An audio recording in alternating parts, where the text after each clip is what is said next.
Oh, here we go. Yeah, oh, B-Rock. You are my fighter, the one desire, believe when I say I want it that way. But we are two worlds apart. I can't reach to your heart when you say that I want it that way. Tell me why ain't nothing but a heartache. Say, tell me why ain't nothing but a mistake. Tell me why I never wanna hear you say I want it that way.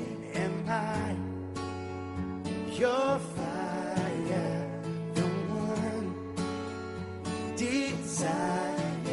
'Cause I know that it's too late, but I want it that way. Tell me why ain't nothing but a heart. Tell me why ain't nothing but a mistake. Tell me why I never wanna hear you say, 'cause I want it that way. Now I can see that we're falling apart from the way that it used to be. Yeah, no matter the distance, I want you to know that deep down inside of me, you are my fire, the one desire. You are. You are. I don't wanna hear you say nothing but a heartache. Ain't nothing but a mistake. I never wanna hear you say, oh, yeah, I want it that way. Tell me why ain't nothing but a heartache. Tell me why ain't nothing but a mistake. Tell me why I never wanna hear you say I want it that way. 'Cause I want it that way. They are one of the biggest acts in pop music history. They've sold over 76 million records and have had more top 10 hits here and around the world than you can even count. And this morning, we are so pleased to be spending the next hour with Backstreet Boys, starting right now on Private Sessions.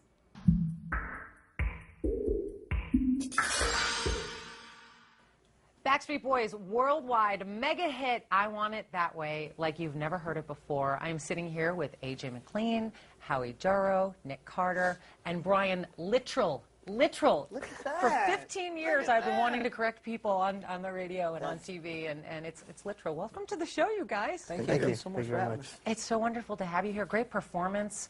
I got to tell you, when you strip it all down like that, it's like a new, it's even more intimate and new and refreshing. It's really cool to hear your music kind of stripped down. What made you decide to do acoustic for the show today? Done it before. Yeah, we've been recently actually on a little semi-tour. We just did a West Coast performance in Napa Valley and just a couple days ago in New York. We did a little, what we call it's like Backstreet Boys kind of unplugged acoustic set. We just wanted to do a little something for our fans. It's like a little bit more private, intimate, you know, and it really actually shows the vocal ability that we've been blessed with, you know, and all the harmonies, because a lot of times people say that, you know, with all the music going on, sometimes they really can't hear all the harmonies, and this way, with just an acoustic guitar, they actually really get to see our talent that we have. Yes, we do, and I'm so excited that we're going to hear more acoustic songs from the Backstreet Boys, including a couple of new ones off of their most recent release, This Is Us. I want to talk to you guys about that album. It's your most recent release, and I read somewhere I think it was Howie and AJ, or Howie and Brian, I believe, that where you said that musically on this new album, you wanted to kind of reach back into what made the Backstreet Boys who you are. And you made a conscious effort to find yourselves again. How so? You know, I think there was a time where the Backstreet Boys were almost too big. In the late 90s, early 2000s, we did the Black and Blue record, then we took a little bit of break from each other and kind of from the business. And then we got back in the studio, we did the Never Gone record, and then now we moved on to Unbreakable, and now this is us. And I think those, we call them kind of growing pains to kind of transcend into where the Backstreet Boys are headed. But what you'll find as we've gotten older and spent more time together, you know, we're comfortable being Backstreet Boys. We're comfortable doing music that we do best, and we're not trying to be anything that we're not. So with This Is Us, it's really a testament to kind of who we are, the music that we do, from that dance, pop. It's a Euro dance club mix, mixed with the pop vocals, a little bit of R&B as well. So it's, you know, it's a conglomerate of a lot of things that make the Backstreet Boys and have made the Backstreet Boys successful for many, many years, as well as the fans. So that's right. You know, we're trying to get back to basics. I love it, and I bet the fans love it too. Especially now, would you agree that type of Euro dance pop mix is really kind of coming back in again to the forefront? Yeah. We worked with Red One on this record, who did a lot of stuff for Lady Gaga. Yeah. And he's from Sweden. And actually, the Backstreet Boys worked with artists on this album as well, like in the past, when we first started, like Max Martin and Payne also wrote, you know, so it was all about just finding music that, you know, because we're fans of our music as well. We're fans of the music on the radio, you know, and we wanted to create music that we could listen to, and we could also we could also take to the stage, and that was also entertaining as well. You know what I mean? Because I mean, we're not that old yet, and you know, we're we dance, and you know, obviously you'll see that later. Yo, behind the scenes, they taught me one of their signature moves, but we'll show that to you online. Kevin Richardson, of course, he left a few years back, Brian's cousin. What's been the biggest adjustment for you recording and performing without him, without Kevin? I think just, you know, when we first got back in the studio to make the Unbreakable CD, it was a little weird, you know. Is he late? No, he's just not going to come, you know. He's gone. But I think, you know, it took us a little bit to kind of dust the cobwebs off and go in there and just do it as four. But this is the new face of the Backstreet Boys now, and the door's always open if he wants to come back. We've seen him quite a few times since he's been gone. We saw him once in Tokyo. Saw him again recently when we were doing promotion for their brand new single, Bigger.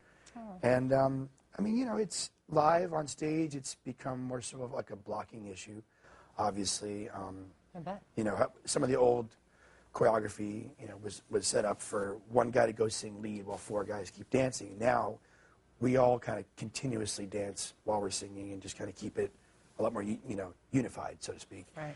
And a bunch of us, mainly Howie, covers all of his vocal parts now that he used to sing. I got voted the guy to do it. I was going to say, now you're working twice as hard.